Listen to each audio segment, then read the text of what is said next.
ambayo inachanganya watu sana. Yesu anasema ukiniona mimi umemuona Baba. Tangu sasa umemuona na umemjua. Kwa nini? Mimi niko ndani ya Baba na Baba ako ndani yangu.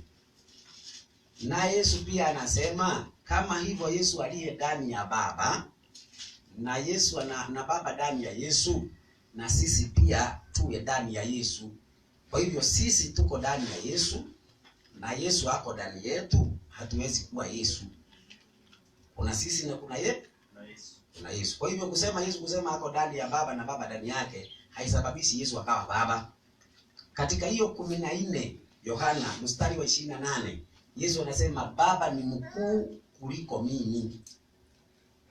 Baba ni mkuu kuliko mimi. Kwa hivyo kuna Baba ambaye ni mkuu kuliko Yesu. Kwa hivyo hizo ni nafsi mbili. Sasa unaposema Yesu ndiye Baba na Baba ndiye Yesu, haingii kwa maandiko.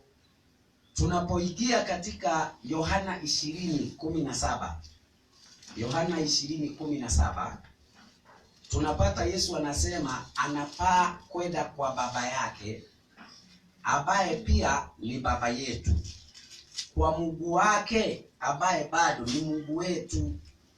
Sasa wakati Biblia inaposema Yesu anaenda kwa Mungu wake, mtu anaweza akajenga hoja ya kwamba kwa sababu Yesu anaenda kwa Mungu wake, Yesu yeye si Mungu. Si hivyo. Tunaposoma Waibrania 1 mstari wa 9, hebu soma. Yesu ni Mungu na ako na Mungu wake. Sikiliza hiyo. Waibrania. Waibrania 1:9. 1:9. Nasema hivi. Nasemaje? 1:9 Waibrania, neno la Mungu linasema. Ndio. Umependa haki, ukachukia maasi. Sasa huyu ambaye amependa haki akachukia maasi ni Yesu. Sasa ndipo hiyo inaongelea Yesu, maana ukisoma mstari wa 8, Mungu Baba anaongea habari za mwana. Anasema kwa habari za mwana, anasema kiti chako cha enzi Mungu ni cha milele. Kwa hivyo mwana ameitwa Mungu na Baba. Na sasa Baba anasema huyu mwanawe Yesu Kristo anapenda haki na amechukia nini? Endelea. Kwa hiyo sasa anasema kwa hiyo Mungu wako amekutia mafuta. Unaona, Mungu wako amekutia mafuta. Mafuta ya shangwe. Simama sasa. Sasa inaweza ikaja dhana, kwa hivyo kuna Mungu watatu. Biblia haisemi kuna Mungu watatu. Biblia inazungumzia kuna Mungu mmoja. Sasa huyu Mungu mmoja ni nani? Kwa sababu ukisoma 5:8 Mathayo, Yesu anasema kuna siku moja tutamuona Mungu. Kwa hivyo kama Yesu ndiye angekuwa Mungu kwa wakati huo, ukumbuke katika ile Yohana 14 aliambia ya kwamba aliambia Filipo, ukiniona mimi umemwona Baba. Sasa kama ingekuwa yeye ndiye Baba, sasa hangetuambia tena tutamuona Mungu. Sasa tutamuona nini na wakati anaonekana? Endelea. Naendelea ikisema. Unasemaje? Kwa hiyo Mungu wako amekutia mafuta ya shangwe. Kuna andiko nimetoa. Mathayo 5:8. Nimetoa Mathayo 5:8. Sasa huyu Mungu tutakayemuona ambaye Yesu anatuahidia ya kwamba tutamuona ni nani? 5:8 anasema. Nasemaje? Heri wenye moyo safi. Kwa nini? Maana hao watamuona Mungu. Tunaona hao watamuona Mungu. Sasa huyu Mungu ambaye tunaahidiwa ya kwamba siku moja tutamuona ni Mungu yupi? Wakolosai 1:15. Ni Mungu asiyeonekana ambaye Yesu ni mfano wake. Sasa wakati Yesu atakaporudi, maana hapa ndipo kwenye kizungumkuti sasa. Vile tunamngoja Yesu akuje, kwanza Biblia inamuita mwana wa Adamu na atakuja kwenye kiti cha utukufu wake. Kama vile Yesu alivyokuja na baba yake alikuwa anaongea akiwa mbinguni, huyu ni mwanangu, hivyo ndivyo Yesu atakuja atuchukue na hata kanyaga hapa na atupeleke kwa baba yake na tutamuona. Soma hiyo. Naye ni mfano wa Mungu asiyeonekana. Unaona? Yesu ni mfano wa nani? Wa Mungu. Wa Mungu asiyeonekana. Ambaye Yesu anatuahidia siku moja tutafanyaje? Kwa hivyo kuna Mungu ambaye tunahitajika siku moja tutafanyaje? Na hajawahi fanyaje? Na Yesu ni mfano Mzaliwa wa kwanza wa viumbe. inatosha. Sasa huyu Yesu ambaye ni mfano wa Mungu asiyeonekana, nimebakisha dakika mbili. Ni Mungu asiyeonekana, ni mzaliwa wa kwanza wa viumbe vyote. Wa viumbe vyote. Kwa hivyo hajazaliwa na Mariamu. Amezaliwa kabla ya kuumbwa dunia. Sasa kama ni mwanamke aliyezaa, basi utaniambia mwanamke gani aliyezaa? Maana dunia ilikuwa haijaumbwa. Sasa nikikuja kumalizia sasa habari ya kurudi kwa Yesu sasa. Nipe Wakolosai wa Thesalonike wa kwanza 4:16. Sasa usikie sasa hapo. Hapo sasa ndio kivupi kiko hapo. 4:16 wa Thesalonike wa kwanza. Ndio.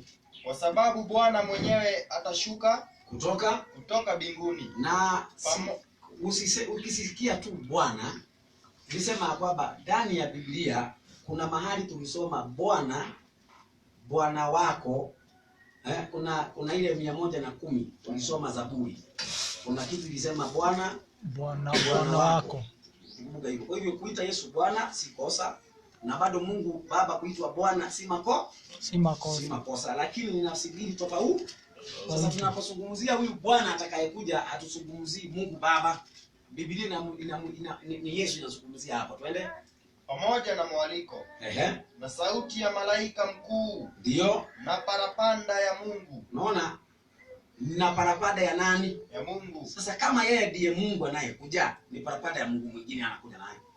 Si unaona kuna parapanda ya nani? Kwa hivyo hata kuwa ni yule Mungu Baba, lakini kuna huyu Bwana anakuja na parapanda ya yule nani?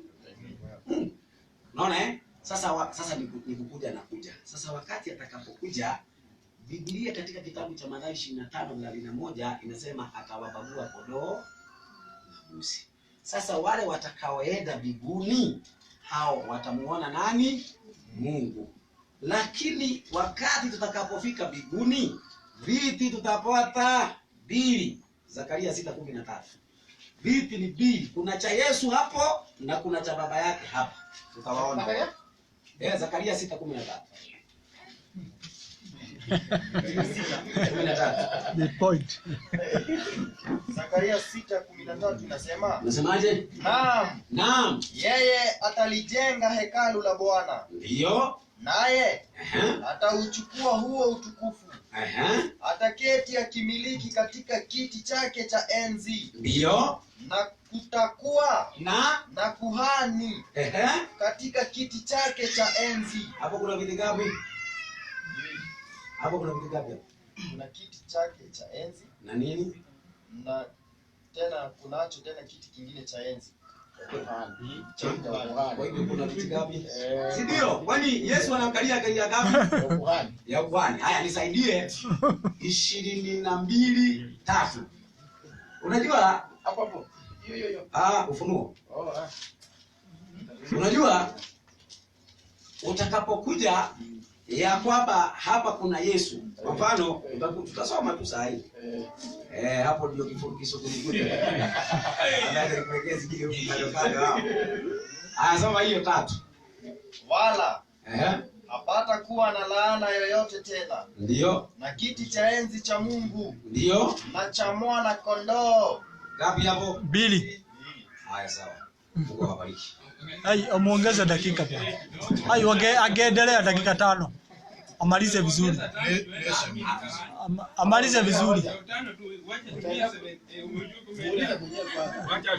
Sasa mimi najua kuna kitu moja hapa mimi hii hata hii nafasi sikutaka. Mimi nafasi yangu nilitaka ya maswali. Mimi ni shairi, mimi kwa ile nilitosheka kule niliongea hata kama mimi nangojea maswali hiyo. Asante sana tumia dakika 30 lakini hata mimi naomba hata mimi nishukuru kwa msawa tu. Nashukuru pia kwa hii nafasi hii ambayo sisi wote ni kitu moja. Tuna ajenia padogo sana. Maana kuna watu wangaa katika hili kanisa wanafundisha Mungu mfano wa mayai. Ambayo kuna nini? Kuna shell ile ya white na ile ya yellow, si ndio? Hiyo ni injili yenye si ya Biblia. Mungu hayuko hivyo. Mungu akasema ni mmoja, atuongelee. Mimi sifundishi hivyo. Kuna wengine wanasema anajifanya tu mwanadamu, anakuja anajifanya roho, anakuja. Hakuna mimi sifundishi kitu kama hizo. Tunapatana vizuri. Swali unapouliza swali, usije kuuliza swali nielekea huko, utakuwa unapoteza muda. Maana hiyo sio Biblia. Mimi hufundisha kabla ya dunia kuumbwa dunia, Mungu alikuwa wazo la dunia lilipoingia, akawaza kumtoa mwanae atakayekomboa dunia, maana Mungu alijua dunia itaanguka. Kristo akatoka kifuani pa Mungu. Jinsi roho ya nabii inaongea.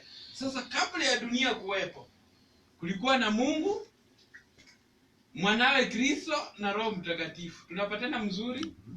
Na jeshi la mbinguni ambalo kuna shetani na timu yake, Lucifer, ambaye alitamani kiti cha mwana-kondoo ambacho ni cha Kristo. Tunapatana mzuri? Ndio nikasema hakujua anapigana na Mungu mwenyewe. Ndio akawa wakati alipigana vile ilikuwa vita mbinguni kati ya Mungu na nani? Asante. Sasa hapa baada ya Mungu kuwa hivi, ndio anapoumba dunia anasema na tufanye. Roho anakuwa shahidi, Mungu Baba na Mungu Mwana ambaye ni Yesu. Tunapatana mzuri? So dunia inaumbwa kwa lugha na tufa. Ikaendelea hivyo, wakati wanadamu wanaanguka dhambini, wanafanya nini? Mwenye alikuja kuongea na Adam, mwenye alifanya yote ni Mungu Yesu Kristo.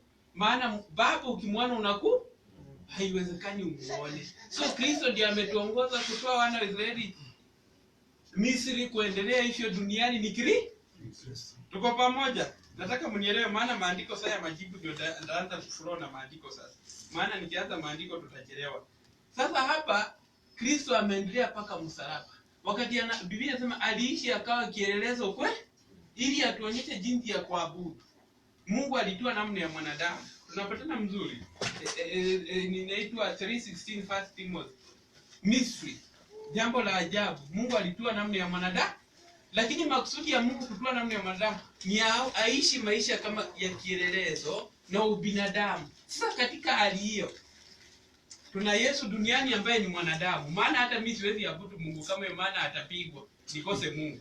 So anaabudu pia, anatuonyesha kuabudu, na anasema Baba ni mkuu kuliko mimi. Mimi akisema Baba ni mkuu kuliko mimi, ninajua akiwa huku duniani Baba ni mkuu kumuli.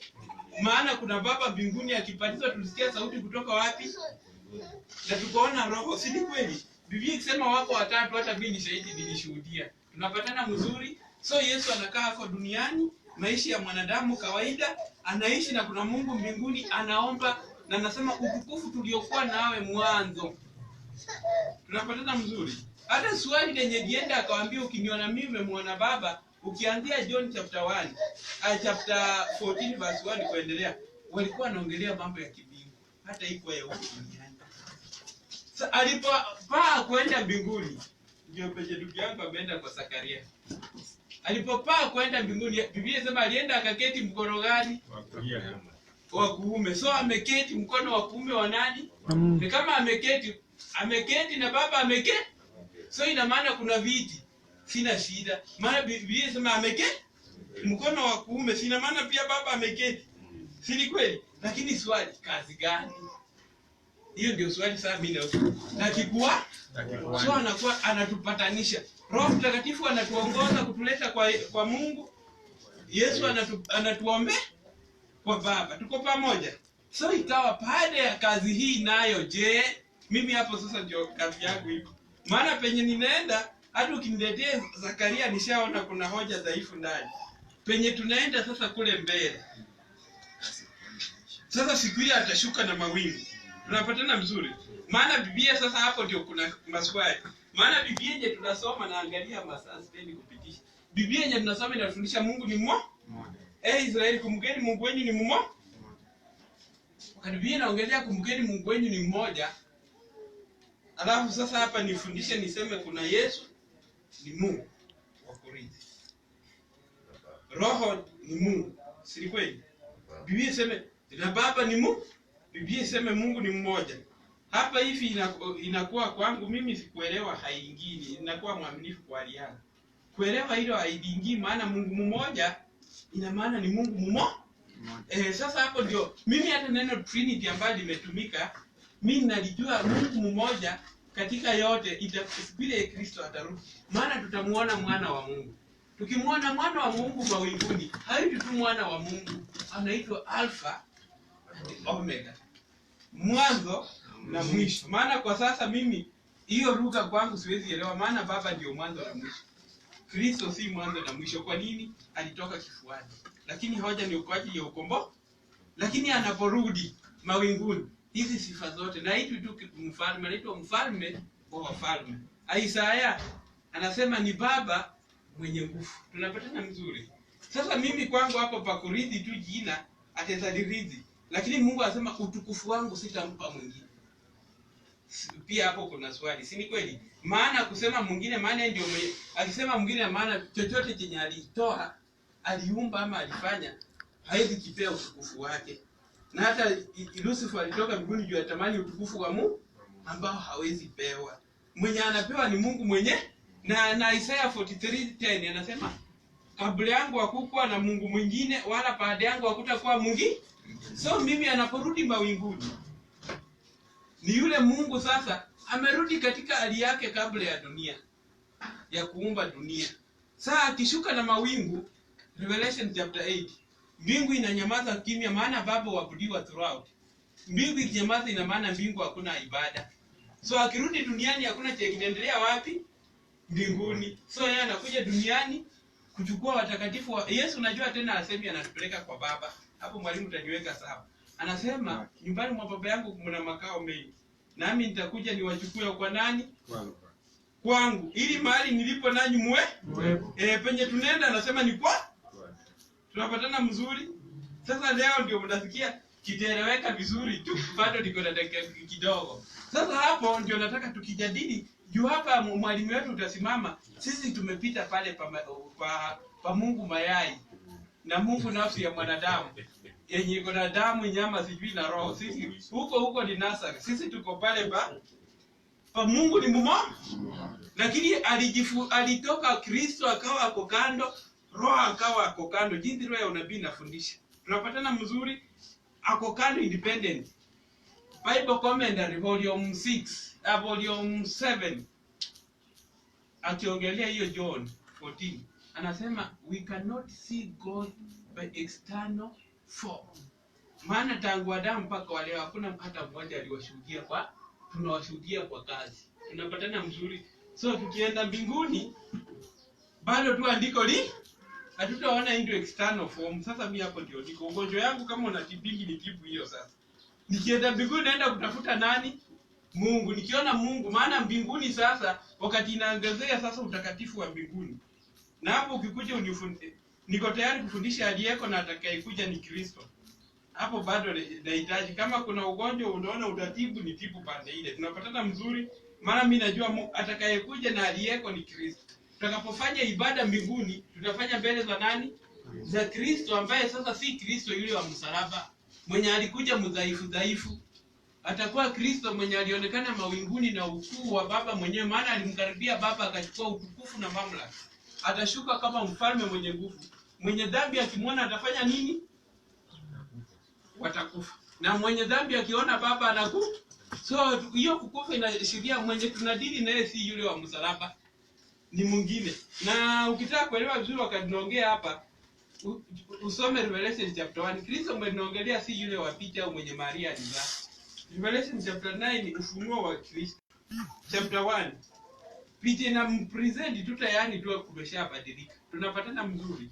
Sasa elimu hii yenye tunajifunza leo, naona niko na dakika 2 ambazo ni nzuri. Sasa si alimaliza na 13 na mimi namaliza na 26. Sasa nadhani mumeelewa mzuri. Hiyo ndio msimamo. Sasa ukiuliza swali, kuna mwingine utaweza kuja na swali kama uanze kuniuliza Revelation chapter 5 ati aliyejitoa sijui nini. Mimi unajua tena kuna mtu asoma Biblia kiparagraph. Ukisoma Biblia kiparagraph tena utakuwa na waste time, unapotea. Maana Revelation chapter 1 inaongelea mambo yenye iko mbele ya chapter 2, chapter 3 na turudisha kwa makanisa 7. Chapter 4 kuendelea huko chapter 5, chapter 4 inaongelea mbingu ikiwa ibada inafanyika mbinguni, ambayo inamsimulia Kristo kwa hali nyingine. Chapter 5 inarudi kabla ya dunia kuumbwa. Dunia inahitaji mkombozi. Tuko pamoja? Chapter 7 inatupeleka tayari tuko mbinguni. Tumezunguka kiti cha enzi. Chapter 10 ni malaika akitushukisha ujumbe duniani. Tunapatana mzuri. Chapter 11 mashahidi wangapi? Chapter 12 kabla ya kuumba dunia, vita ikiwa mbinguni. Sijui kama naelewana vizuri. Sasa usisome Biblia kiparagraph. Chapter 14 tena turudisha nyuma wakati ujumbe unakuja duniani, ile ujumbe wa malaika watatu. Si unaona pale kunaenda? Sasa nadhani ukikuja ukijaribu kusoma, lakini wacha tutumie muda vizuri kama wasomi. Ukiuliza swali hata wewe mwenyewe jiulize tu. Tuko pamoja? Mungu aweze kuwabariki. Naona nimetumia muda wangu mzuri, nimepatia hata dakika moja kwa ajili yenu na nyinyi pia mpate time ya kufanya nini? Ya kujieleza. Mungu aweze kuwabariki sana. Sasa nadhani tungekuwa na mwenyekiti ingekuwa mzuri. Mwenye anakaribisha maswali na mtu akiulizwa maembe alafu anajibu avocado, atamwambia tafadhali utarudie yenye umejibu, hata mimi mwenyewe kama mwenyekiti sijaelewa. Tuko pamoja? Na mimi ningeomba, maana mwalimu Kitau pia wewe tumekumisi sana. Karibu uketi kwa hiki kiti. Kuja tuketi na wewe hapa. Alafu Dickson Yangazi imekuwa chache lakini haisuru, hata mimi nimependa kukaa hapa. Wacha ziko sawa, zinatosha. Ukuje ukae hapa. Zinatosha mwalimu. Karibu ukuje ukae hapa. Alafu mtupeni mwenyekiti mwenye ana upendeleo, maana sisi hapa sisi marafiki kabisa na hatuna shida na upendeleo, tunasoma tu kimoja, tunajadili kimoja, hatuna shida. Wewe uko huyu hana upendeleo. Nani wewe? Ni kijana. Kijana, si ndio? Umechaguliwa. Usinionee mimi na usionee ndani hapa tuliuza. Tunauliza tu swali, mtu akieleza tunapiga amina. Sasa tunasonga mbele. Si kweli? Na hatuna uadui hapa, ni watu ni wa kanisa moja tu, tushindani hapa. Kama ni kikombe mwenye anatafuta kikombe akipange mapema aende naye. Sasa I think mwenyekiti atakuwa pale. Alafu sasa muulizaji wa swali, nadhani maswali kwenda kusoma yenye alikuwa itatupotezea. Siko pale. Nini yenye nilikuwa napewa na hema. Ile kanini ya white, enda weka simu, sina charge. Kale kako pale kwa earphone hizo. Yote tunajibu. Wewe ndio unaanza kufungua kwa swali. Swali dakika 3. Kujibiwa dakika ngapi? Naomba tukubaliane wote. Unaanza hapa sasa kwa Mungu. Sasa kama itasoma mafungu alafu swali. Ijibiwa na dakika 5, si ndio? Hiyo ndio mzuri. Na wewe mwalimu usijibu 6. Kama unasikia unaungua pia mwingine anaungua. Wewe jibu 5 yenye umepewa. Haya. Mwalimu, kabla hapo kwa maana kusoma tunasoma. Na kuna swali linaweza kuibua swali nyongeza ya swali na inaambatana na lile la kwanza. Pengine nimesikia bahali ndio ameuliza ameendezwa ako karibu na ukingo wa mto, alafu ni niongezee swali. Tunataka kuelewa itawezekana. Mathayo 5:37. Nani atanisomea? Mathayo 5:37, hakuna msomaji? 5:37 inasema, bali maneno yenu yawe ndiyo ndiyo, sio sio, kwa kuwa yasidio hayo yatoka kwa yule muovu. Unajua hapa tuko tu watu kitu moja. Na dakika 5 zimekutosha ueleze, na kama umejibu na unaona huna lingine, utaambia Samson kuja unisaidie. Na hata Samson kama nimeulizwa upande yangu nilikuwa naona pia amechemka, nimruhusu na yeye aji. Si lazima sisi walimu tujibu. Tuko pamoja. Na kama pande yangu niko na Wanzala naambiwa za jibu hiyo. Siku itakuwa sawa. Juu tukisema kuipua utaratibu utaisha. Mungu akubariki mzee. Napenda hiyo maana pia unasikiza maneno. Lakini jiandae na maswali tu. Sasa mwenyekiti nakupea mic. Swali la kwanza jiulizwe, sasa wewe ndio una control alafu unaisha mwalimu. Lakini tuko saa 7 na saa 6:30. Twende mpaka saa ngapi? Saa 7:30, si ndio? Alafu tukikula lunch turudi tuendelee ili tuelewe, si ni kweli? Mimi napenda tu neno tusome tu. Karibu. Okay, nashukuru. Tutachukua maswali kwa dakika ngapi? 20? Swali moja tu linajibu moja kwa moja. Basi tutaanza na watu upande wa sawa. Haya. Habari yenu? Nzuri. Swali langu linakuja hapa kidogo. Nafikiri nikisomewa kitabu cha Yohana 1:1-2. Ndio swali langu toka hapo. Naisoma haraka haraka kwa sababu nilikuwa nafikiri kama kutakuwa na msomaji. Yohana 1:1 inasema, hapo mwanzo kulikuwako neno, nayo neno alikuwako kwa Mungu, nayo neno alikuwa Mungu. Haya, na tupatie hapo. Enda Isaya 9:6. Isaya 9:6 peke yake. 9:6 inasema, maana kwa ajili yetu mtoto amezaliwa, tumepewa mtoto mwanaume, na uweza wa kifalme utakuwa begani mwake, naye ataitwa jina lake Mshauri wa Ajabu, Mungu mwenye nguvu, Baba wa milele, Mfalme wa amani. Sababu dakika ni kidogo. Wakorintho wa kwanza 15:26-28 hapo ndio swali linaibukia. Wakorintho wa kwanza 15:26 mpaka 28. Wakorintho wa kwanza 15:26 inasema, adui wa mwisho atakayepatilizwa ni mauti, kwa kuwa alivitiisha vitu vyote chini ya miguu yake. Lakini atakaposema vyote vimetiishwa, ni dhahiri ya kuwa yeye aliyevitiisha vitu vyote hayumo. Basi vitu vyote vikiisha kutiishwa chini yake, ndipo mwana mwenyewe naye atatiishwa chini yake yeye aliyevitiisha vitu vyote, ili kwamba Mungu awe yote katika wote. Swali linakuja kwa mwalimu Dacha. Nifundishe hiyo verse ya Wakorintho wa kwanza Wakorintho wa kwanza 28-29. Nasemaje? Naam, mwalimu Dashi, tajibu. Mimi nimeona umetoa maandiko matatu. Sijui kwa nini imekuwa tu ile andiko la mwisho ambao hukuelewa. Mimi nataka nianze huko kwenye umeanzia. Pale imesema hapo mwanzo kulikuwa neno, naye neno alikuwa kwa Mungu. Kwa Mungu. Sasa huyu Mungu ambaye neno alikuwa kwake ni nani? Ni yule Baba. Kwa hivyo mwana alikuwa kwa Baba. Na huyu mwana alikuwa Mungu, haina shida hiyo. Maana mwana wa Mungu ni Mungu tu. Maana ana asili ile ya Mungu. Kwa hivyo hiyo haisemi Yesu ndiye yule Baba ama ndiye yule Mungu aliyetoka kwake. Haya, tunapokuja kwa lile andiko ambalo umelisema, kwanza umelisema pale kuna mwana na kuna nani na kuna Baba. Lakini mwisho wa maneno, hebu soma 11:23. Hiyo 15:23. Hiyo Wakorintho wa kwanza. Amesoma 26, soma 23.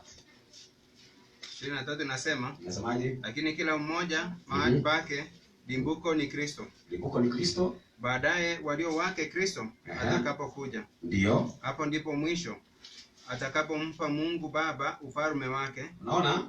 Kumbe hapo kuna Kristo anayempa Mungu Baba.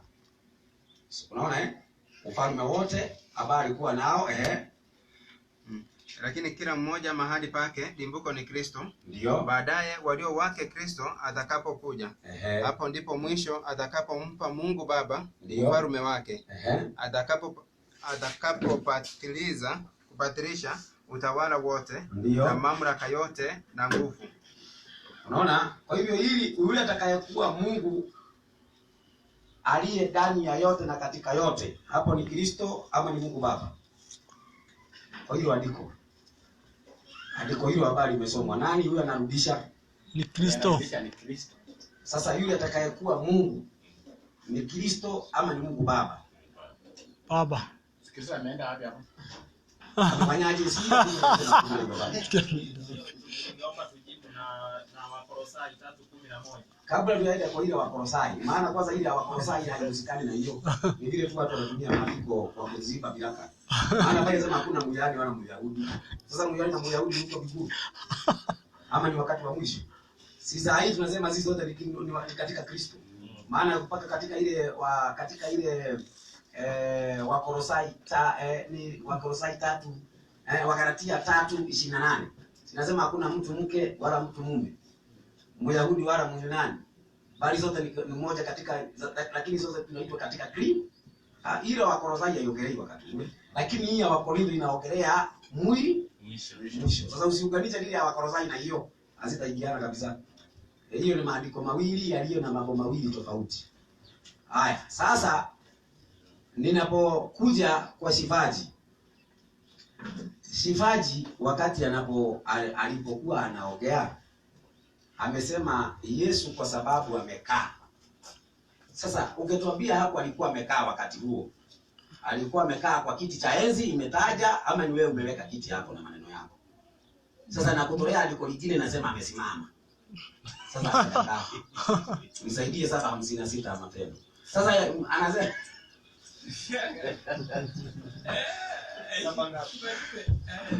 Saba 56 Matendo ya Mitume 7:56. Nasema hivi. Ndio. Akasema, ndio. Tazama. Naona mbingu zimefunguka. Ninaona mbingu zimefunguka. Na mwana wa Adamu amesimama mkono wa kuume wa Mungu. Hapo tunaweza weka kiti hapo tena. Sasa wakati kiti kinapoingia kiti cha enzi kitaingia wakati gani? Maana hebu saidia Ufunuo 21:3 kama sijakosea. 21:3 Ufunuo. Ndio. Hapo sasa tunapozungumzia kuhusu ufunuo sasa, ufunuo inatuelezea wa habari za viti vya enzi. Gapi? Soma. Ufunuo 21:3. Nikasikia sauti kubwa kutoka katika kile kiti cha enzi. Ikisema, ndio. Tazama. Ndio. Maskani ya Mungu. Ndio. Ni pamoja na wanadamu. Ndio. Naye atafanya maskani yake pamoja nao. Nao watakuwa watu wake. Naye Mungu mwenyewe atakuwa pamoja nao. Endelea chini. 4 inasema, ndio. Naye atafuta kila chozi katika macho yao. Ndio. Wala mauti haitakuwapo tena. Ndio. Wala maombolezo wala kilio wala maumivu ndio hayatakuwapo tena. Twende. Kwa kuwa mambo ya kwanza yamefanyaje? Yamekwisha. Kuna point nataka hapo chini ya kwamba ule mji hauhitaji taa, maana taa yake ni mwana kondoo. Sasa pale kuna mwana kondoo bado na pale kuna Mungu aliyekaa. Na sasa hii tunaongelea nini? Wakati Yerusalemu inateremka. Hatuongelei wakati huko akiwa kuhani. Lakini sasa inaonekana ya kwamba Mungu amekaa na pale kuna mwana kondoo. Sijui kama utalipata hapo chini. 23. Ni 23 Soma hiyo 23. Na mji ule hauhitaji jua. Ndio. Wala mwezi kuangaza. Kwa nini? Kwa maana utukufu wa Mungu hutia nuru. Kumbe pale kuna utukufu wa nani? Wa Mungu. Endelea. Na taa yake ni mwana kondoo. Hapo kuna Mungu na nani? Na ni mji wa Yerusalemu. Sasa kuja uniambie Yerusalemu kana kuni kuhani alikuwa hapa. Inateremka kwanza. Sijaelewa mwalimu. Kuna mali jelo 28 Yesu ameenda wapi? Sijapata jibu. Nafikiri hiyo maandiko ndio nikasema tulipokuwa tunaanza kufungua mawazo. Maana hapa amerudishia Mungu utukufu. Si nimesoma pale 23. Alafu katika hiyo Yerusalemu si tumeona bado wako wawili. Imeteremka ama ni mmoja? Wawili. Sema hapo imesema ile mji iko na nani? Iko na Mungu na iko na nani? Na mwana kondoo. Ama haijasema hivyo? Simesema. Ulisuka kutoka mbingu. Yaani Yerusalemu hii mpya inashuka kutoka mbinguni. Sasa hii shuka wakati inashuka ni wakati mambo imemalizika ama bado? Si imemalizika? Si bado wamesharudisha. Lakini bado wako hakuna mahali ameenda, hapo tu. Ndio hiyo inaitwa ninasema vizuri, yeye ndiye atakaye kuwa nuru ya ule mji. Hiyo hapo tu bado. Hakuna mahali ameenda. Lakini sasa tunasema kwamba Biblia inasema amepewa mamlaka 28:18, si ndio?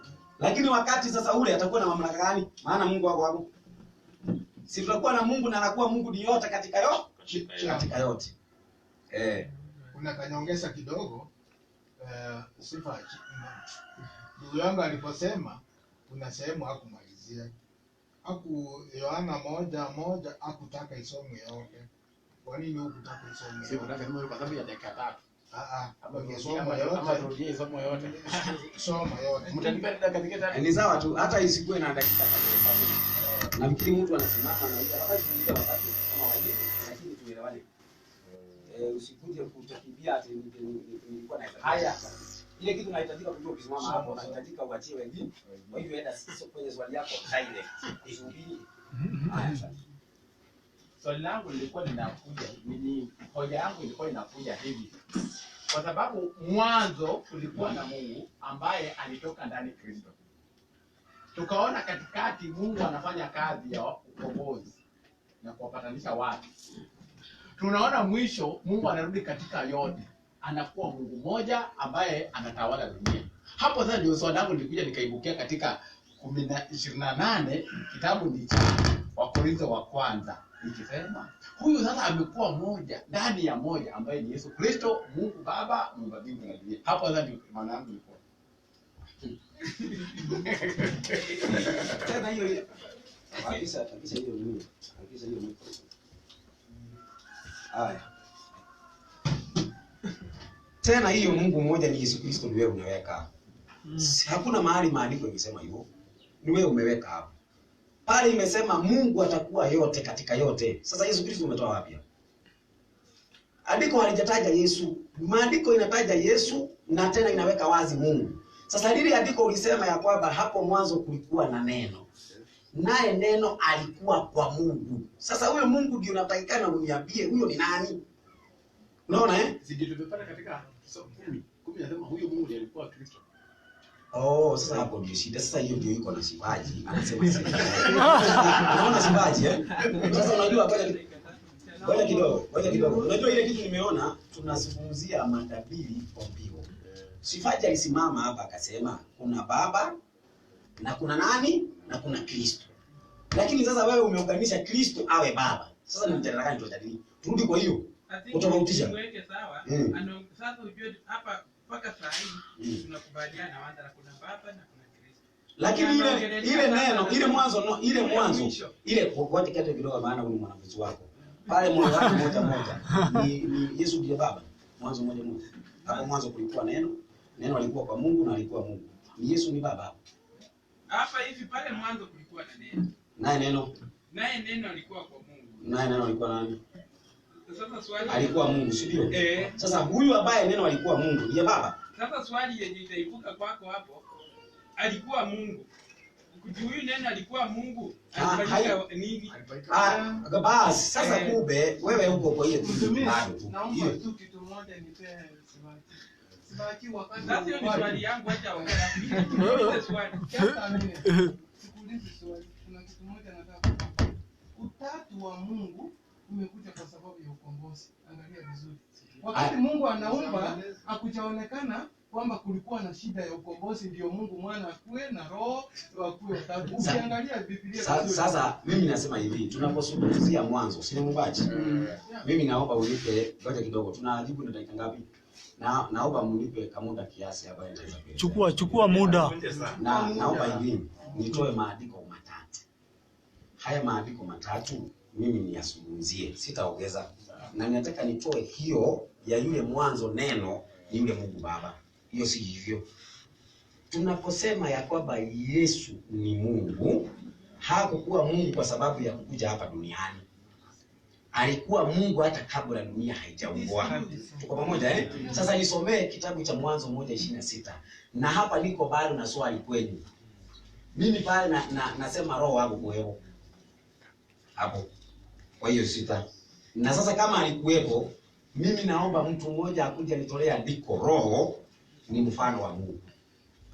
Maana yule alikuwa pale anasema tuumbe mtu kwa mfano wetu. Ninaposoma maandiko naona ya kwamba Yesu ni mfano wa Mungu. Sasa mimi naomba kufundishwa leo na nyinyi. Roho mfano wa Mungu. Sawa Na si papelapele. Naomba hadi kama ile nitatoa soma andiko hili. 1:26. Nasema hivi. Ndio. Mungu akasema. Ndio. Na tumfanye mtu kwa mfano wetu. Kwa mfano wetu. Kwa sura yetu. Hapa kuna mwenye ambaye ni mfano wa Mungu na ni sura ya Mungu. Anipe Wakolosai 1:15.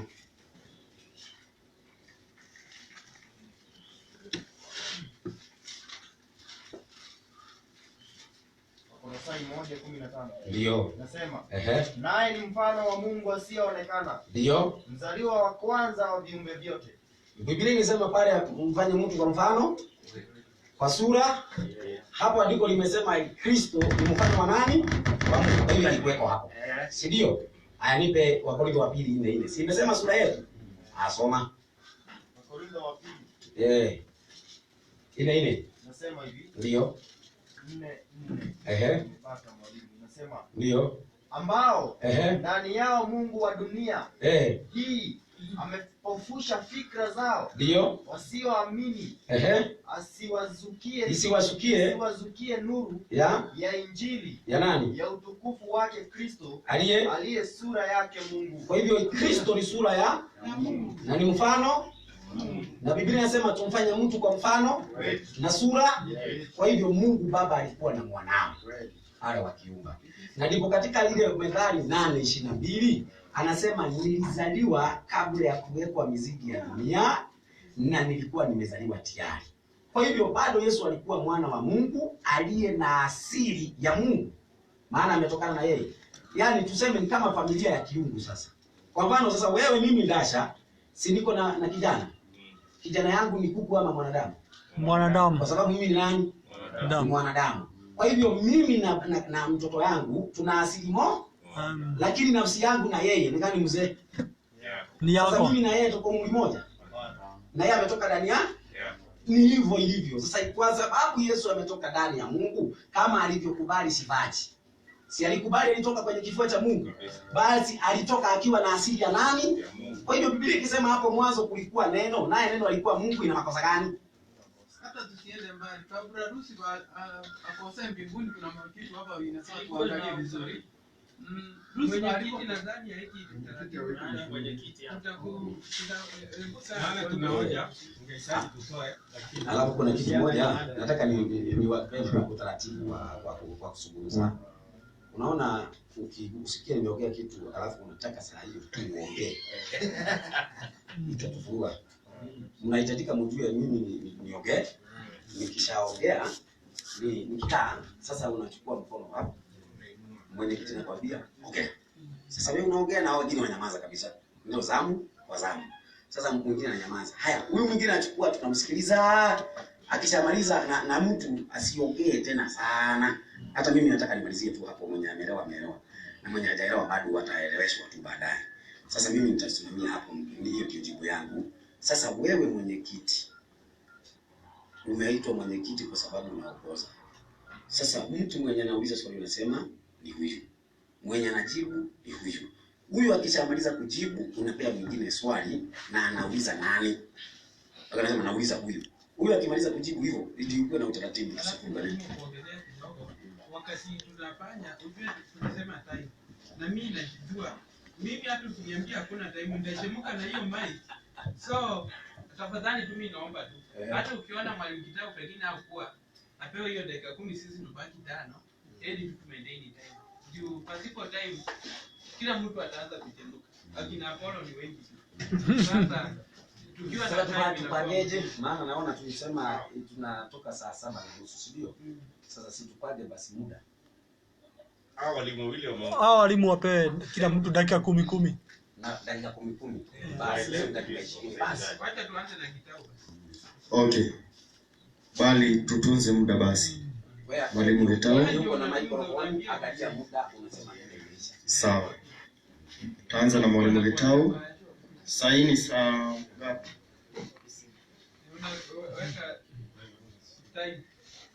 Saini 12:49. So ni 50 exactly. Sasa takupea dakika 10 na mwalimu dakika 10.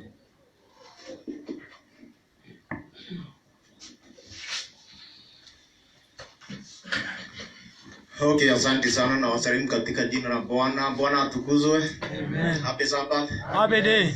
Asante na mshukuru Mungu kwa vile ambavyo ametuunganisha. Tumepatana baada ya muda mrefu licha ya COVID-19, lakini Mungu ni mwema. Topic hii ya Utatu Mtakatifu ama the Triune God Godhead, Trinity. Ni mada ambayo imekuwa na shida nyingi zaidi kueleweka, lakini Mungu ni mwema kwa sababu hakuna wakati anaacha watu wake gizani, kwa sababu hakuna wakati ambapo hajatuletea Biblia ambayo haieleweki. Roho Mtakatifu ndiye ambaye alitumika kwa kuandika Biblia kupitia kwa watu tofauti, watu mbalimbali. Na ili tuelewe Biblia zaidi, ndio kulikuja roho ya unabii. Najua Mungu anafanya kazi kwa wakati, na hakuna wakati Mungu analeta nuru mara moja tu hivyo. Ana mpango, anaenda hatua kwa hatua. Ndio unaona wakati ambapo watu walikuwa wanafikiria ya kwamba Yesu anakuja mwaka wa 1844 na wanasoma Biblia kabisa, wamefanya hesabu, William Miller amefanya hesabu na ameona kabisa, lakini hakuelewa maana ya kutakazwa kwa mahali patakatifu. Ndio unaona anaibua Ellen G. White, anakuja kuweka nuru kabisa juu ya aya hiyo ya Daniel chapter 8 verse 14. Na hivyo mahali ambapo sasa tunaona pagumu, tunarudi kwa nini? Kwa roho ya unabii. Na mimi nitaenda upande wa roho ya unabii kwa sababu walimu hapa mafungu ya Biblia wameyasoma. Je, roho ya unabii nayo inasemaje juu ya mafungu haya yote ambayo yamesomwa? Tunaanza na kitabu cha 8, yani Testimony for the Church for Remade, page 298. Inasema ya kwamba perilous time are before us. Everyone who has a knowledge of the truth should awake and place himself body, soul and spirit under the discipline of God. The enemy is on our rank, or on our track. We must be wide awake, on our guard against him. We must put on the armor of God, the whole armor of God. We must follow the direction given through the spirit of prophecy. Hapa ndipo nataka nizingatie zaidi. Inasema we must follow the direction given through the spirit of prophecy. Yani lazima tufuate vile ambavyo roho ya unabii inafanya nini? Inatuambia. Roho ya unabii inatuambia vipi? Dada White katika General Conference ya 1907 alisema hivi: whether or not my life is spared, my writings will constantly speak, and their work will go forward as long as time shall last. My writings are kept on file in the office, and even though I should not leave these ones that have been given to me by the Lord will still have life and will speak to the people. Anasema ya kwamba kama ataishi ama hataishi, maneno yake ambayo ameandika yamewekwa kwa ofisi. Na hivyo maneno haya ambayo alipewa na Mungu, anasema ya kwamba itaendelea kuongea na watu, itaendelea kuongelesha watu. Na hivyo haya maneno ndio ambayo nataka tuongee. Kwa nini yapewe spirit of prophecy? Anasema ya kwamba katika General Conference ya 1909 ndio ilikuwa General Conference yake ya mwisho, hakuenda General Conference nyingine. Sasa akiwa katika General Conference ya mwisho, alisemaje juu ya maneno yake na Biblia? At the last General Conference she attended in 1909, she held out the Bible in her hand and said, "Brethren, I commend to you this book. To this dedicated peerless Adventist business, the Bible was the only rule of faith and practice." Hivyo ndivyo alisema ya kwamba alichukua Biblia na mkono wake wa kuume hivi, na akasema ya kwamba kitabu hiki ambacho hakilinganishwi na vitabu vingine. Ni kitabu cha kipekee. Kiwe shahidi wa Waadventista. Biblia ndio kiongozi wa nini, wa imani yetu na mambo yote. Na hivyo akimalizia akasema, little heed is given on the Bible to the Bible, he said, and the Lord has given a lesser right to lead men and women to the lesser right, to the greater right. Hiyo ni mwaka huo wa 1903. Ya kwamba watu hawazingatii sana Biblia, lakini Mungu amepeana roho ya unabii iwe lesser right, iongoze watu kwa greater right, the Bible. So the Bible is the greater right. The spirit of of prophecy is the lesser right. Hivyo roho ya unabii ni nuru ndogo inayomulika Biblia ambayo ni nuru kubwa ili tupate jawabu zaidi. Sasa tuingie kwa roho ya unabii yenyewe ili tuone Kristo na Baba. Je, ni mmoja hivi ya kwamba ni nafsi moja tu hivi, ama is there a person of Father, a person of Son, a person of Holy Spirit? Na hivyo ili tujue kabisa Yesu ni nani, lazima tuende mwanzo kabisa. Tuende mwanzo kabisa hata kabla ya dunia kuumbwa. Na hivyo kitabu ambacho kinatujulisha zaidi ni kitabu ambacho kinaitwa Story of Redemption. The Story of Redemption, the fall of Lucifer. Lucifer ni malaika ambaye aliasi akaitwa Shetani. Kabla ya kuasi alikuwa anaitwa Lucifer. Sasa kabla ya kuasi, Biblia inasemaje? Lucifer in heaven before his rebellion was a high and exalted angel, next in honor to God's dear Son. Inasemaje hivyo? Ya kwamba Lucifer, maana ya Lucifer ni brilliant, ama anayebeba mwangaza, anayetoa mwangaza. Na hivyo tunaambiwa, hebu sikizeni hapa pole pole, sababu tumekuja hapa ili tufundishane. Na sasa alisema vizuri kabisa ya kwamba hakuna mtu anajua yote. Ni kweli, na mtu akikosea anafanya nini? Anarekebishwa kwa njia ya upole na ya upendo, sivyo? Biblia yani roho ya unabii inasema Lucifer in heaven before his rebellion was a high and exalted angel, next in honor to God's dear Son.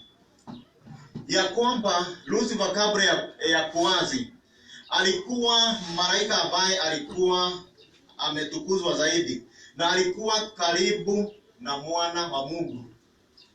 Kwa hiyo hapa kuna Mungu na hapa kuna mwana wa Mungu, na Lucifer alikuwa hapa karibu. Hapa inazungumzia watatu.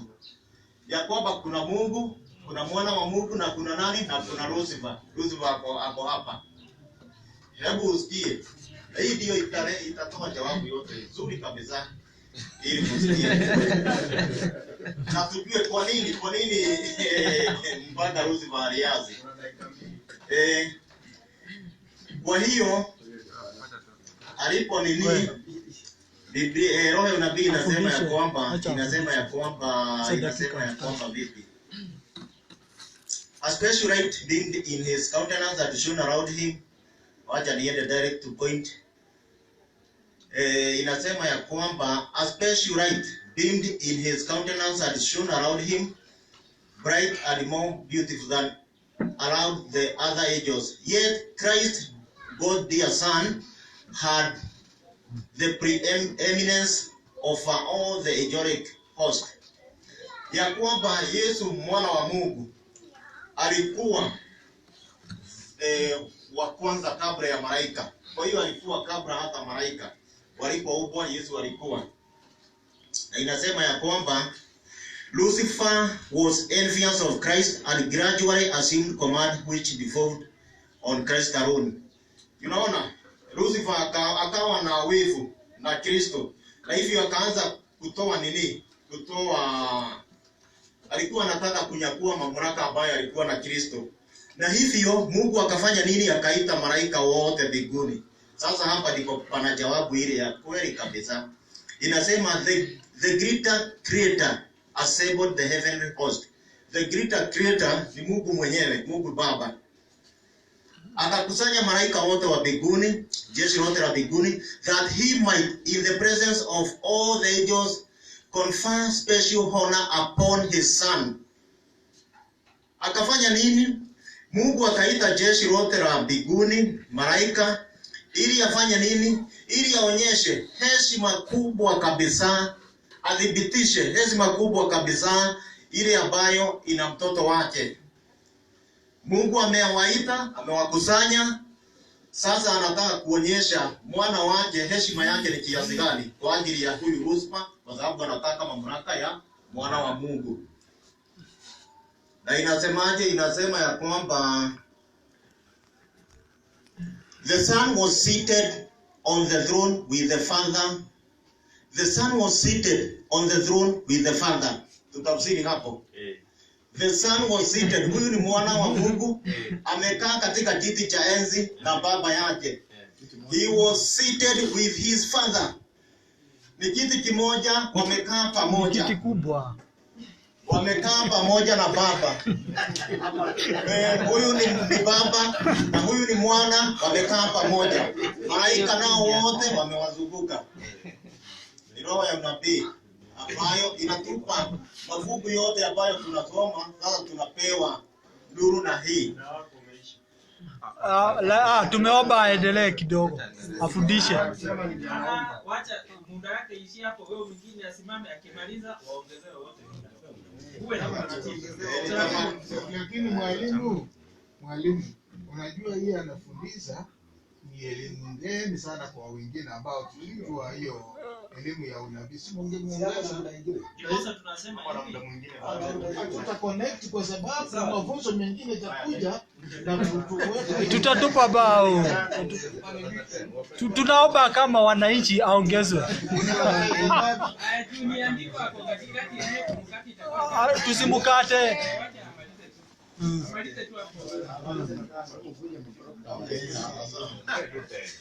Muongeze tena, hatuwezi mahali.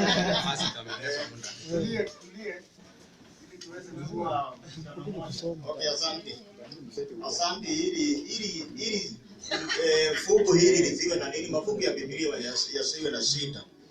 Sasa inasema ya kwamba Kristo alikuwa amekaa pamoja na Baba. And the heavenly throne of angels was gathered around them.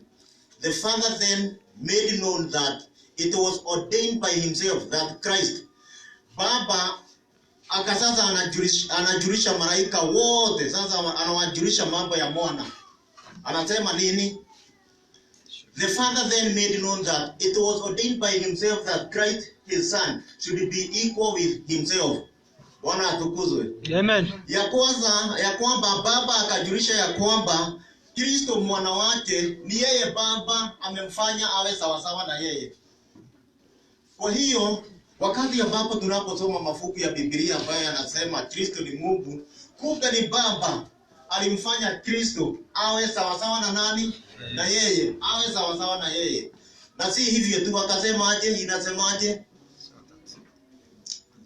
So that wherever the presence of the Son, it was as his own presence. Ya kwamba mahali popote ambapo mwana anaenda ni kama baba yako hapo.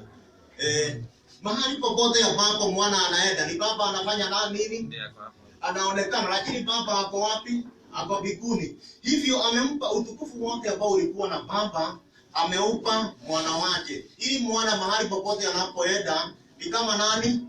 Ni kama baba vile ambavyo ana utukufu. Nikileta mfano na hapa duniani ni kama tuseme rais. Kuna wakati ambapo Uhuru alienda Hague. Yule ambaye aliachwa hapa akiwa amesimamia mamlaka ni nani? Deputy. Lakini nani alimwachia? Ni Uhuru.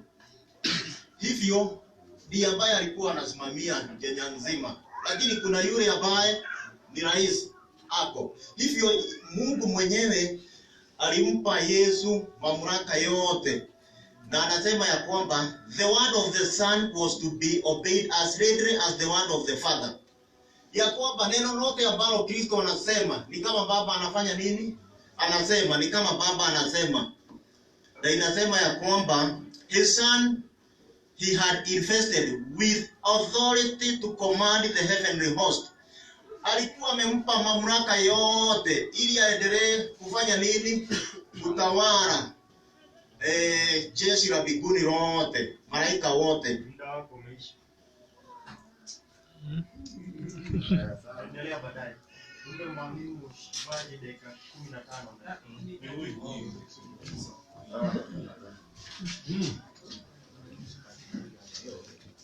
15. Tunashukuru. Bwana Yesu asifiwe.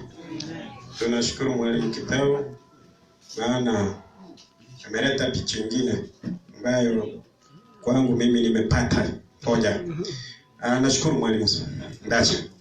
Sasa hoja ambayo nimepata kwamba it is the story of redemption. It means it's after the fall of Lucifer. Yani ni historia kuhusu ukombozi baada ya kuanguka kwa nani? Kwa Lucifer.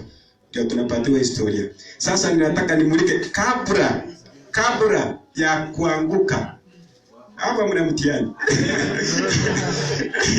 Hapa kuna mtihani bado. Na nilitumia hii maana mlianza kutumia hii ndio tutatumia.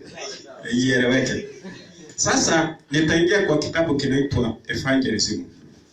Evangelism ukienda title, acha niwape title ndio mwenye kutafuta. Hii vitabu si mchezo.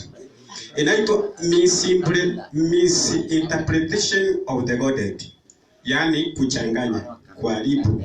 Mbona? Kuharibu. Sasa nataka niende niguse ile point ndio mwalimu Sivaji akuje akue pamoja na mimi nianze kufundisha. Ile sehemu ambayo nimesumusia. Maana nimemweka mbali, nataka akuje karibu kwanza. Haya, nataka niangalie Yesu kwanza hapa. Yesu msemaje?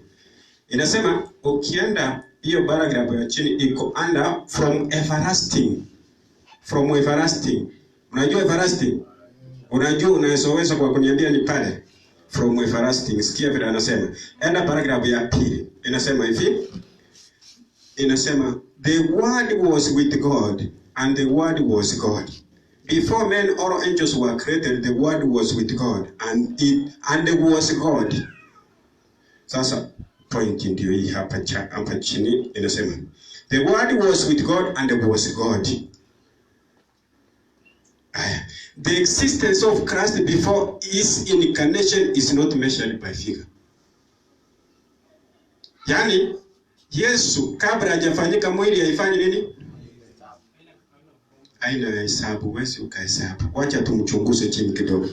Nakuaje kama tuhesabu. Hii somo nimewaambia ni msito. Inasema the internal dignitaries of the Trinity. Hapa Ellen White anazungumzia Trinity. Hapa anazungumzia Trinity. Inasema hivi. Tuko pamoja.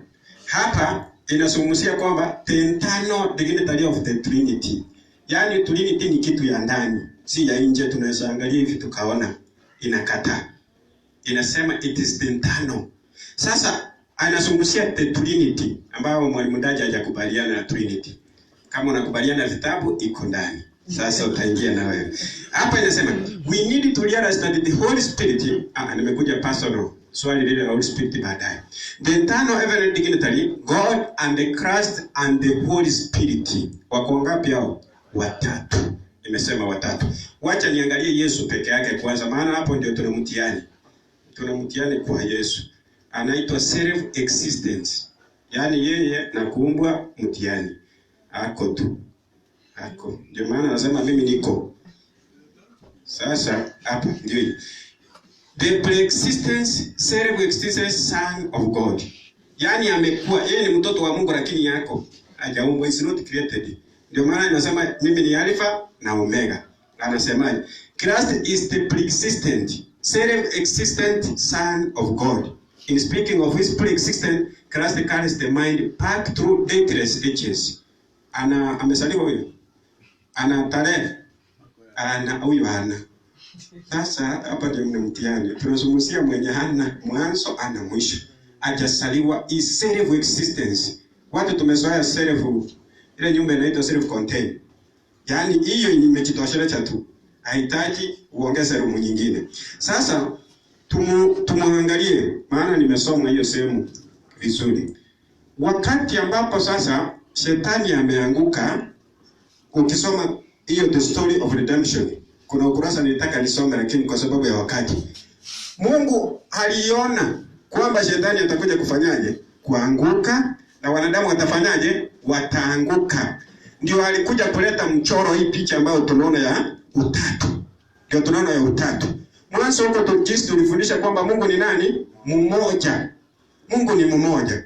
Lakini wakati ambapo mwanadamu ameanguka, huyu neno ambaye ni Mungu ambaye ako self existence akafanyika mwili. Inaitwa incarnation ama incarnate. Incarnate ni kufaa. Dictionary liko huko, mkitaka tutafungua hiyo maneno tuangalie. Ni kufaa. Ako 100, Mungu 100 wote wanadamu. Umeona? Sasa ndio ukiangalia kwa Korintho wa pili 5 aya yake ngapi? Ya 19. Anasema Mungu alikuwa ndani ya Yesu akipatanisha nini? Ulimwengu. Hiyo ni redemption. The story of redemption iko wazi. Lakini kuna point nataka niseme hapa chini, mahali ambapo hii utatu inakamilika haje. Inakamilika haje hapa sasa, maana hapa kuna mtihani mkubwa. Inasema the comforter Christ, the son, hapa nimepata hiyo hoja. Inasema hivi, nisome. Inasema these are merely attributing suffering. Hapa title ukisoma, kuna title ile Masawe alikuwa amekutumia right, tungempata leo. Hakusoma title huko juu, positive trust versus spiritualistic representation. Yaani kuna wale wanachanganya uongo na ukweli. Hakusoma hiyo sehemu. Hiyo ndio ile alituma. Lakini chini yake inasema hivi, the father, hapa inasema the father is like you. Hiyo ni spiritualistic. Ndio wanafundisha hivyo kwamba yeye ni kama hivyo. The father is like invisible vapor. Hao ndio wanafundisha. Ukienda sasa kwenye point yetu wa Kristo tunataka, inasema hivi. Kwenye point yetu, God cannot be compared with the things his hand have made. Yaani hatuwezi kumupimanisha na kumlinganisha Mungu na vitu vyake amefanyaje? Ameumba. These are merely earthly things suffering under the curse of God because of sins of man. No. The Father cannot be described by the things of heart. The Father is all the fullness of the Godhead bodily. Yaani Mungu akamiliki mwenyewe, anakamilika kiungu. Mungu wake. Ndio tulisoma kitabu Timotheo wa kwanza mwalimu 3:16. Ikasema kwamba Yesu ametimilika katika nini? Yeye ndio anatimilisha utatu. Ama uungu ndio jina ambalo linaeleweka. Sikia na anasema na mtoto vije. The Son is all the fullness of the Godhead manifested. Sasa hapo utaweza kutoa ngoa, mtoto weke kando, roho weke kando, Mungu weke kando. Anakataa. Anasema is complete, is all fullness of the Godhead manifested. Ukiona mtoto hapa amekamilika katika uungu wa nani? Wa Mungu. Ndiye anasema. Kwa hivyo hii sehemu anakamilika kivipi? Ndio swali unajua tunastahili tulijulia. Anakamilika aje? Kwa sababu anatuambia kwamba Mungu amekamilika katika uungu. Na akifika kwa Yesu anasema amekamilika katika uungu. Hapa tuna mtihani. Sasa ukirudi ili kwamba uangalie maneno. Najua sisi tunaona Yesu katika wakati ambapo ametumwa akuje kukomboa wanadamu. Hapo ndio tunamuona, na mijadala yetu imekuwa imepesi hapo wakati ambapo ametumwa akiongea kwamba mimi na baba ako na nguvu. Yesu ametumwa kusudi akuje kuinua nani? Mungu. Amekuja kuinua Mungu. Na Yesu baada ya kuondoka akatuma nani? Roho amshuhudie nani? Yesu. Ukisoma hiyo Yohana 16:12-13 anasema kwamba Roho atakuja kunena yake bali atakuja kunishuhudia. Na unaona? Na ukisoma ile 17 mwalimu alitoa, Yesu anasema anamshuhudia nani? Mungu. Unaona? Hii ni hali ya ukombozi, muangalie nani? Mungu, kwa sababu ya kuanguka kwa mwanadamu. Sasa anatimilika haje? Kuna jambo hapa limekuwa sisi kule kukua kwetu pamoja na Mungu, kukua in one, ukisoma King James Version nasema we are in one. Na Kiswahili nasema umoja. Hiyo is it the same message kwa wasomi.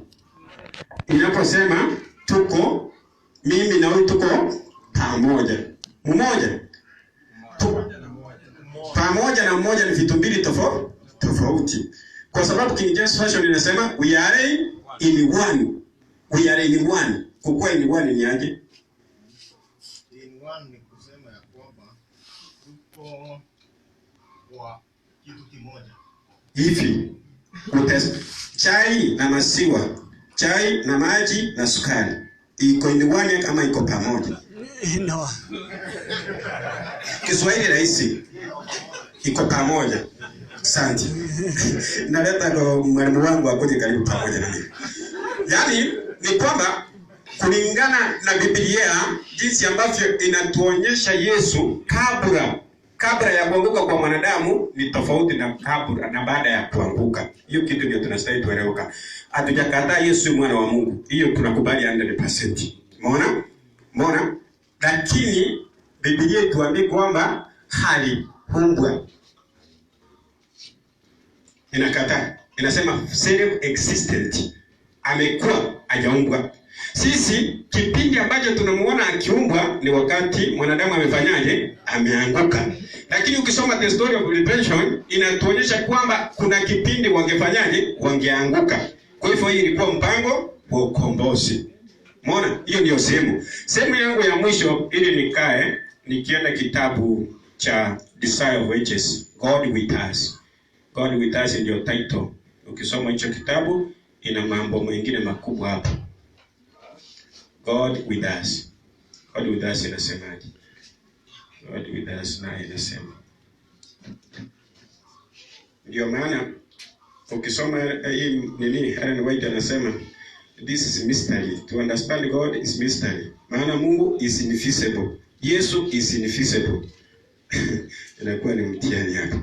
Anasema his name shall be called Emmanuel, God with us. The light of the knowledge of the glory of God is seen in the face of Jesus. Sasa hii kulingana na mwalimu Kedhao, hii ndio amegusia hapa. Wakati ambapo wanafanya nini? Ukombozi. Amesaliwa mtoto ile Isaya 9:6. Naona amesaliwa mtoto kwa ajili yetu, mtoto amesaliwa. Atakuwa, swali ni lini? Atakuwa Mungu lini? Umeona? Hiyo ndio swali tunastahili tuangalie. Atakuwa Mungu lini? Lakini hapa wamejibu. Wamejibu hapa.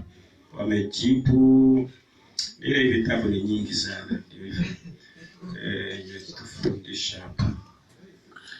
Ukisoma kitabu hicho, ameweka vitabu vyote hapa. Cha nisome hii. Anasema kwamba nearly 2000 years ago, a voice of mysterious importance was heard in heaven from the throne of God. Lo, I come, sacrifice and offering thou wouldest not, but a body hast thou prepared me. Lo, I come in the volume of books. Ukisoma kile kitabu, hii nafikiri hii maelezo inapatikana kitabu cha Waebrania 10 kuanzia 5. Anasema kwamba nimekutayarishia mwili. Nimekutayarishia mwili. Huyo ni nani ametayarishwa mwili? Ambaye alikuwa self what? Existence. Ndio ametengenezewa mwili. Ukisoma hiyo sehemu. Ukiteremka kwenda chini, anasema hivi.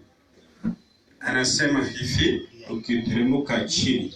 Anasema the word became flesh and tabernacle among us, and we beheld his glory as of the only begotten of the Father, full of grace and truth. Hiyo amekata wapi? Yohana 1:14. Sasa hapa ndio tunastahili tuone. Huyu amefanyika sasa mwili. Akafaa mwili, sasa tukamuona mwili kama nani? Mwanadamu. Ukisoma Wafilipi 2 kuanzia 5 mpaka 8 huko. Tunamuona jinsi ambavyo alisema amepatiwa. Huyu mwenye amepatiwa ni wakati ambapo Adamu amefanyaje? Ameanguka. Ndio Mungu anawaita mkutano na waambia huyu sasa atakuwa Mungu na huyu utafanyaje? Utamfanya hawe ni mkuu na nimpatie utukufu. Hapo ndio unaona Wafilipi 2 na anaanza kusema nilikuwa namna ya Mungu nilikuwa sikuona kule kwa sana Mungu ni kitu ya kufanyaje kushikamana nacho, bali nilinyenyekea. Kwa nini? Ili kutufundisha sisi wa Kristo tujue kwamba kunyenyekea ni lazima. Ukisoma sehemu hiyo ya mwisho chini, kitabu kile kimekimbia. Sijui kimeogopa, kimeenda dakika moja imeisha. Kuna point ilikuwa chini, anasema kwamba hatuwezi kuwatenganisha. Hatuwezi kuwatenganisha. Maana penye Yesu wako hivi, uungu umefanyaje? Umetimilika. Penye unasikia baba yako, uungu umefanyaje? Umetimilika. Lakini kitu ambacho kinatushinda ni language, lugha. Lugha ambayo imetumika kwa Biblia inapotaja mwanadamu Yesu, Mungu ana mkono, Mungu ana macho, Mungu ana masikio, tunafikiria ni masikio yetu. Naona? Sasa acha niwaachie hapo kwa heshima.